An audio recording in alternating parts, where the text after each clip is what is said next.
Good day na naman sa inyo mga kalubid. It's me again mga kalubid.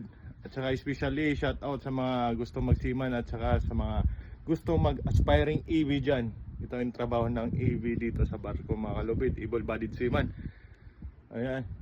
Nandito tayo as you can see mga kalubid. Nandito tayo sa forward, sa angkla.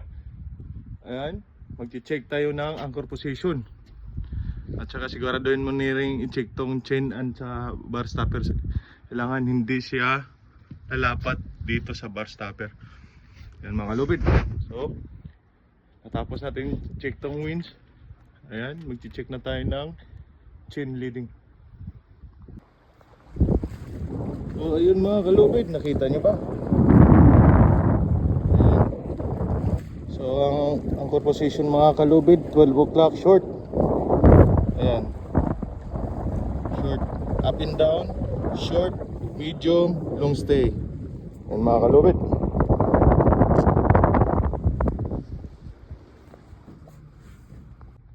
Bridge forward, please come in. Ayan, magre-report na tayo.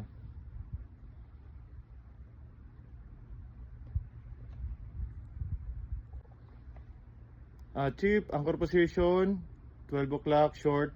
Also chain to bar stopper, half gap, everything's okay in the forward, sir.